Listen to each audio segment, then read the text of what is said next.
Le Mans 66, la grande sfida. In realtà il titolo originale è Ford contro Ferrari e già i nomi di queste due grandi marche automobilistiche dicono tutto.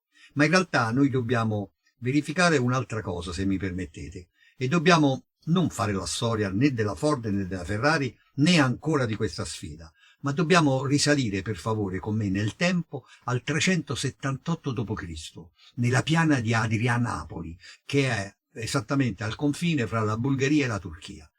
Su questa piana Valente, imperatore romano d'Oriente, affronta i Visigoti con i suoi 40.000 uomini. La legione romana, che per secoli ha continuato sempre a vincere, affronta i barbari. Ma in questa battaglia epica e straordinaria, in cui i romani perdono dei 40.000 uomini, 30.000 sono massacrati dalla cavalleria visigota, che per la prima volta, invece di essere un'arma ausiliaria, diventa l'arma di sfondamento, perché i cavalieri barbari, i visigoti, hanno inventato la staffa e quindi cavalcano e combattono, e nulla può la regione romana, chiusa nei manipoli, manovrare contro la velocità e la rapidità dei cavalieri. Nasce proprio in questa battaglia il mito del cavaliere, un mito che percorrerà tutto il Medioevo. Il cavaliere non è più quindi l'eroe come Ercole, come Teseo, come Perseo, un eroe che va a piedi, un eroe che affronta il nemico con le gambe e le braccia, muovendosi da solo sul terreno. No, l'eroe diventa il cavaliere. E il cavaliere nel Medioevo è il cavaliere senza macchia e senza paura. Pensate quanto è lungo questo mito, perché potete pensare al principe azzurro se non ha il suo cavallo bianco? E non solo questo, pensate ai cowboys, oppure pensate a altre forme di epicità. Zorro potrebbe essere Zorro senza il suo cavallo, e quando arriva la motocicletta e quando arriva la macchina, il cavaliere, il rider, diventa a cavallo di una motocicletta, il selvaggio, Easy Rider, oppure seduto al volante di un'auto.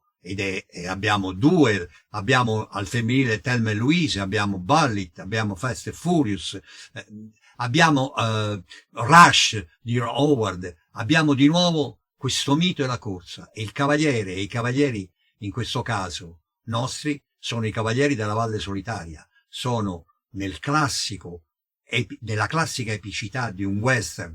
I film americani hanno tutte le radici nel western, l'uomo che affronta gli altri, l'uomo che affronta la natura, l'uomo che affronta la grande sfida. E questa grande sfida infatti avviene proprio con due straordinari protagonisti, Matt Damon e Christian Bale. Sono loro. Uno è, se noi usiamo il modello del western, perché in realtà questo film, proprio per esprimere, come ho già detto, la sua epicità, è proprio impiantato su un modello del western e su questi moderni cavalieri che cavalcano l'acciaio, che cavalcano i motori, ma in realtà la struttura e la narrazione è questa. E il merito del regista è proprio di aver trovato questa formula in un mondo dello spettacolo che ormai è viziato, tarato dal digitale. Lui per primo ha riscoperto di nuovo un realismo epico. L'aveva già fatto con Logan, il film precedente, e lo riporta adesso con questa forza e questo coraggio. Il film è importante per il suo verismo. Le riprese delle automobili, le gare, le corse che ci sono, sembra di esserci davvero, perché non sono semplicemente digitali, sono vere e casomai arricchite dal digitale, ma non finte ed elettroniche. Sembra quasi di sentire le poltrone del cinema vibrare nella corsa. Io poi sono stato e sono un appassionato automobilista e quindi mi sono trovato immerso nelle auto degli anni 60, quindi alcune di quelle auto le ho avute e le ho riviste come dei vecchi amori. Ho fatto una battuta al mio vicino di poltrona, ho detto: sto soffrendo come un ergastolano che vede un film porno in prigione, perché rivedere le forme di quelle macchine, sentire rombare quei motori di quelle i motori di quelle automobili, averle avute e ricordare le sensazioni e le emozioni che uno ha provato è stato struggente e bellissimo. Infatti questa mia recensione è sicuramente parziale, perché non sono riuscito a sottrarmi, per quanto ho voluto essere freddo, al fascino di questi motori. Tra l'altro si parla di macchine mitiche, perché ci sono le Ferrari della 24 ore di Le Mans, e quindi sono assolutamente straordinarie, e ci sono le Ford che sono state fatte apposta per questa sfida. Infatti la radice del film è proprio su questo. Ford, e c'è una famosa battuta di Henry Ford I, questo è Henry Ford II, è il suo nipote. Henry Ford I è colui che nel 1909 praticamente ha inventato la macchina di serie. Fu il primo, inventò proprio il nastro trasportatore per fare i vari pezzi meccanici, e tutta la catena di montaggio sono una sua invenzione. Aveva si chiama addirittura Fordismo, cioè una tecnica industriale. Aveva un suo modo di dire per far capire qual era il suo concetto di marketing. Chiunque può scegliere il colore della mia Ford T, parlo del primo modello, basta che sia nera. E un'altra sua battuta famosa di Henry Ford II fu quella, il suo nipote, il protagonista di questa sfida di oggi, protagonista contro Enzo Ferrari, quindi tutti noi sappiamo il mito e la forza della Ferrari, mentre la Ford era del 1909, la Ferrari come costruttore di macchine da gara, da corsa, nasce nel 29 come costruttore. Nel 37 l'Alfa Romeo, per cui faceva le macchine, chiude la sua squadra corse, e subito dopo la guerra, nel 47, Enzo Ferrari fonda la sua scuderia, che è la più titolata del mondo, ha 15 titoli piloti e 16 titoli costruttori. Quindi chiaramente Henry Ford si rende conto di avere accanto di sé un titano, e nonostante che lui sia la più grossa industria automobilistica del momento, deve affrontare il Golia, che però questo Golia ha non la fionda, ma ha un proiettile, ha un cannone in mano, e quindi lo può battere in ogni momento. Però il potere del denaro, la forza, la volontà nascono anche dal fatto in cui nel film è lì Iacocca, il suo esperto di marketing, a dargli l'avvio, ma nella realtà Henry Ford II si dice che volle un giorno provare una Ferrari, e fece un giro con questa Ferrari, e quando è sceso disse questa battuta: è una macchina perfetta, quel maledetto Ferrari deve avere ingaggiato Dio per disegnarla e progettarla. Ecco, in questo tipo di rispetto c'è tutta il lievito del film, la molla che fa scattare il film, per cui la Ford decide di battere la Ferrari sulla pista di Le Mans, 24 ore diaboliche, terribile, con qualunque tempo, con la nebbia, con la pioggia, con il freddo, 24 ore di seguito le macchine devono girare a velocità infernale, i famosi disperati, terribili 7000 giri. A 7000 giri si va subito fuori fase e le macchine ingrippano. Quindi bisogna stare costantemente su questo. Vince chi ha il pilota più resistente, chi ha il pilota più bravo, chi ha la macchina migliore, la macchina più affidabile, la macchina più potente, e questi due elementi messi insieme devono girare in questo carosello infernale per 24 ore, sfidate da altri piloti terribili con altre macchine diaboliche, tutti contro tutti in questo giro eterno. La notte scende e bisogna continuare a girare, la nebbia si alza e bisogna continuare a girare, arriva la pioggia e bisogna continuare, c'è il sole che spacca le pietre perché ha un momento di caldo e devi continuare a girare. Questa è la 24 ore di Le Mans. Chi vince a Le Mans è come se fosse uscito dall'inferno. Bene, Ferrari è pronto, oramai ha continuato a vincere, e a questo punto tocca a Ford. E per far questo sceglie due cavalieri, due veri e propri cavalieri della Valle Solitaria, potremmo dire, due cavalieri. In un film western sarebbero due pistoleri: il pistolero che ha fatto sfide, ha combattute, ma è momentaneamente invalido. Nel film western sarebbe rimasto ferita una mano, avrebbe una ferita, la classica ferita alla spalla, dove l'amico gli dice coraggio, gliela faremo, e deve allenare per questa sfida un altro pistolero, forse più giovane, forse meno esperto, forse più bravo come lui, ma irascibile, non controllabile. Quindi questa coppia si mette insieme e deve cercare di contrastare, facendo di questa sfida, e questo è il merito del regista James Mangold, di fare una sfida del talento contro il marketing, perché non è solo la Ford contro Ferrari, ma anche l'eterna sfida che c'è sempre fra il guizzo artistico e la prosaica realtà. La Ford fa questa gara per vendere macchine, quindi deve vincere ma deve vendere, mentre invece la Ferrari fa la gara per il suo orgoglio, per vincere e basta.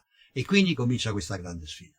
E la musica, per esempio, di questo film è affidata a Beltrami, un italo-americano che aveva già fatto i 2 film con Mangold e aveva già avuto una nomination per quel Treno per Yuma, sempre di Mangold, dove c'era anche Christian Bale, dove ancora era una sfida fra 2 uomini che da nemici diventano amici. Qui sono 2 amici che invece il resto del mondo cerca di far diventare nemici, cerca di farli contrastare, perché uno deve fare la cerniera fra il mondo prosaico, cioè ha talento, però comprende il mondo prosaico, l'altro è talento puro e non comprende il mondo prosaico. Tuttavia, proprio tramite l'amicizia, riuscirà a farlo e riuscirà, non vi dico il finale che è molto importante, però a celebrare questa amicizia nella maniera più nobile, più suggestiva e più bella. Questo è il film e per concludere devo dirvi che anch'io ho avuto la mia piccola 24 ore di Le Mans. Certo, non ho percorso 24 ore a 7000 giri, però ho corso come un pazzo per un'intera notte, andata e ritorno, da Roma ad Ascoli Piceno, lungo la Salaria tortuosa come era una volta, con la pioggia e con il freddo. Che cosa era accaduto? Che la mia bambina piccola, mia figlia di 6 anni, 7, aveva avuto un incidente all'occhio e doveva essere operata.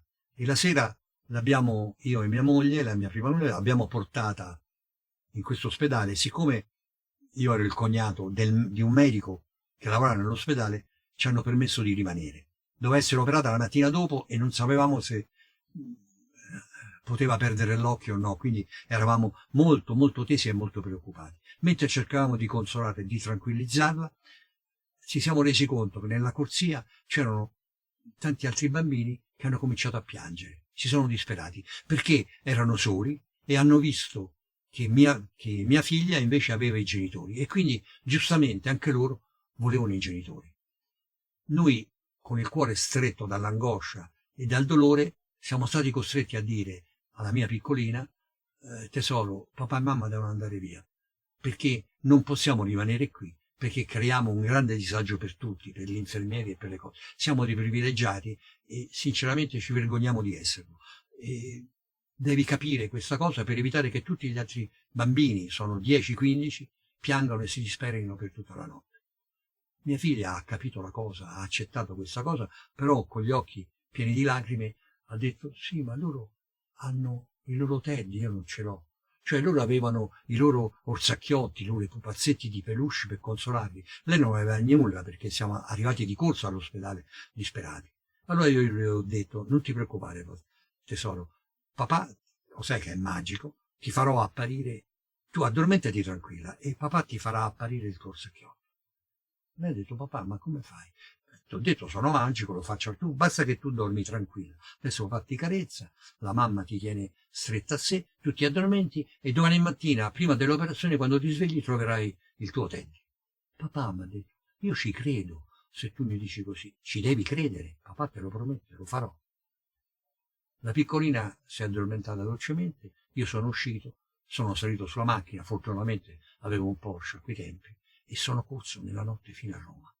Sono arrivato a Roma, sono seduto in casa, ho buttato per aria tutto per trovare questo Teddy, ho trovato il Teddy, l'ho riportato in macchina e sono ripartito nella notte con la pioggia. La Salaria era angosciosa, devo dire, ma io non vedevo l'ora di arrivare. Dovevo arrivare in tempo, noi avevamo fatto mezzanotte, dovevo arrivare lì prima delle 6, 6 e mezzo, prima che la piccolina si svegliasse. Ho corso tutta la notte e a un certo punto, chiaramente in una curva sono uscito fuori un po' forte e ho trovato 2 vigili della stradale che mi hanno fermato, giustamente, perché le mie ruote erano andate nell'altra corsia, quindi con molto rischio e molto pericolo. Una Porsche nera, un uomo con i capelli lunghi e la barba, con l'aria stravolta e con un buffissimo orsacchiotto di peluche con la cintura di sicurezza messo sul sedile accanto. Sono sembrato piuttosto strano e mi hanno non solo chiesto la patente, ma mi hanno cominciato a guardare di traverso. Avevo anche il marchio di Cinecittà, quindi uno di cinema. Chissà che individuo potevo essere. E io ho spiegato le ragioni. E gli agenti della stradale stupendi si sono commossi e mi hanno detto non si preoccupi, corra fino ad Ascoli Piceno, noi avvertiamo i colleghi lungo la strada di farlo passare. Ed io ho continuato a correre con due vigili, due agenti della stradale più avanti, che mi facevano vai, vai, facendomi passare a un passaggio a livello e a un incrocio. E sono arrivato in tempo e la mia piccola si è svegliata che aveva il suo tempo. Questa è la mia 24 ore di Le Mans. Non ho vinto nessuna coppa, ma ho vinto il sorriso di mia figlia e lo ricordo per sempre. Grazie.